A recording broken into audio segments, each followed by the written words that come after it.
One thing I love talking about on this channel is TikTok. The rise and fall of so many TikTok creators, it feels like a weekly event at this point. Now, a lot of people like to bet on racing, they like to bet on sports, but honestly, the biggest thing you could bet on right now is how long a TikToker's career will last before they get into some kind of drama. I've already talked about World of T-shirts, this guy that goes around New York basically threatening to sue everybody. What is that? Monkey? I didn't know what monkey meant. I'm autistic. I didn't know. Shame on you taking advantage. Shame on you! I'll sue your ass for millions of dollars. But now we're moving up the food chain to talk about the most popular, well, not anymore, now the second most popular creator on TikTok, Charli D'Amelio, who was dethroned by that funny French guy that just does this, like... That's his entire bit, by the way. He's basically tapped into every single market imaginable by not speaking a single word.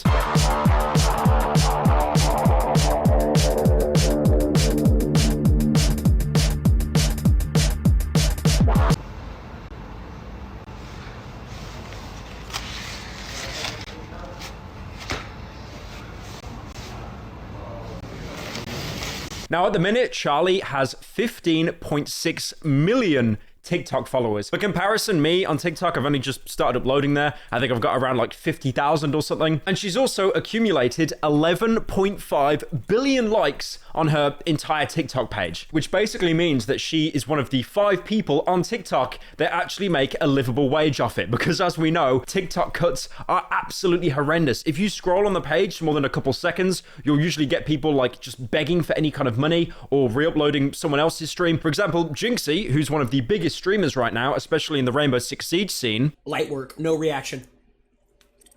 Light work, no reaction. Light work, no reaction. Ooh. Okay, it's got a little kick. Oh.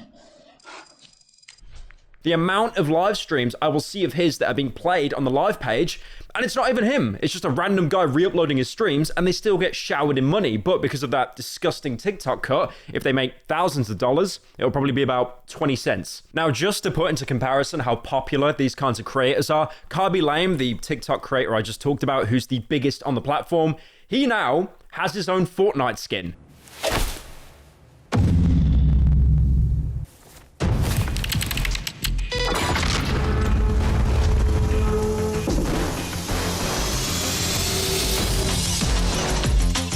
Now, unfortunately, guys, I have to make a concession. Charli D'Amelio does not actually have her own Fortnite skin. I know many 7-year-old girls in the comment section will be bawling their eyes out. But one thing she does have is a Kardashians ripoff called The D'Amelio Show, which is just like a...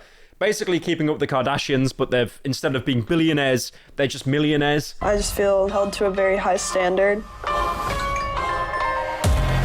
Do you look through hate comments of yourself? Now, you're probably wondering, what kind of controversy did Charli D'Amelio get herself into this time? Well, recently, she actually did a collab with herself and Walmart. I'll be honest, Walmart seems to be the go-to for every kind of YouTuber or any kind of e-celeb. I remember at one point, like, Walmart was stacked to the brim with Prime bottles, KSI and Logan Paul's hydration drink. And then pretty much any YouTuber that ends up writing a book in the twilight era of their career, it ends up being at Walmart. Now, Charli was launching a new brand of snacks called Be Happy Snacks, because again, we don't have enough influencers that are doing something you can drink or something you can eat. Now, looking on the Walmart website, it's basically just popcorn, but it doesn't have any kind of like artificial flavors, GMOs, but it is probably still very, very unhealthy for you. But you know what isn't unhealthy for you? Right now, the Pyrocynical merch store is available, and you can get yourself one of these. This beautiful Christmas hoodie, and I think we've already sold out on like 60% of the stock already, and once these are gone, they are completely gone. And on top of that, we've also got this limited edition plushie. Look at this little guy. How could you not buy this? Why are we still here?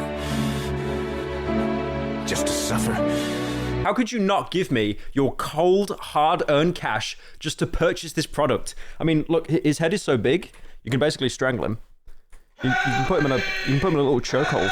Look at that. But yeah, like I said, once these are gone, they're gone. They're not being restocked. So money, please.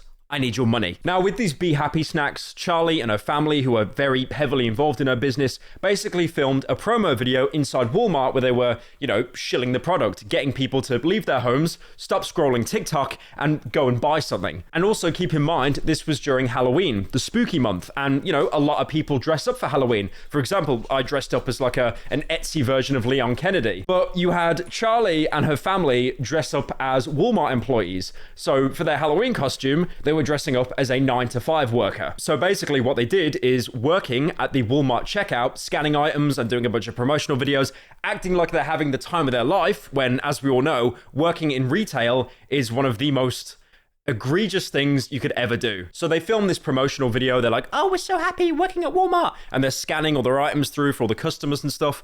And people started to catch on that it's very out of touch for a family of multi-millionaires to basically be LARPing as Walmart employees, almost acting like they're having the time of their life when working in retail is just, it is complete hell. I have never heard of a single person that said, oh yeah, in my young adult years when I worked in retail for 5 to 7 years for extra pay to pay off my 80 grand uni debt, that's fine. What's wrong with that? It's so much fun being chased. I mean, okay, to put it into perspective, they have literally made a horror game where you play in retail. Corey Kenshin played it, Markiplier played it, a lot of people have played it, but that just goes to show how horrible the experience is. Now, if you want to see someone get absolutely brutalized, you don't go onto Live Leak, you actually go onto the TikTok comment section because some of these comments are just tearing them apart. So glad you're having fun. I work full-time and go to school full-time and can't afford to move out. But have fun. Watching this after working 2 jobs, both 8-hour shifts. Wish I could just pretend. It is crazy to think that if you reach that level of wealth, you can basically go down to where the muggles work and then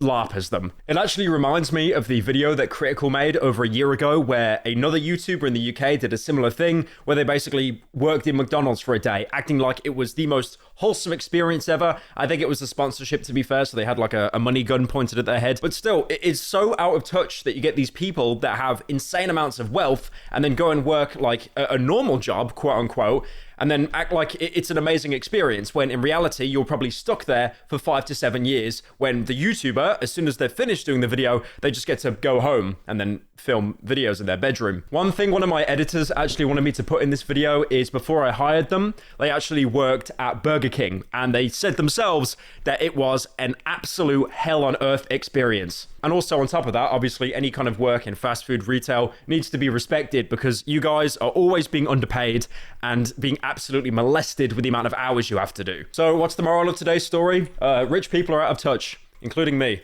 Buy this cup when it comes out, buy this jumper and the plushie that my dog is currently eating.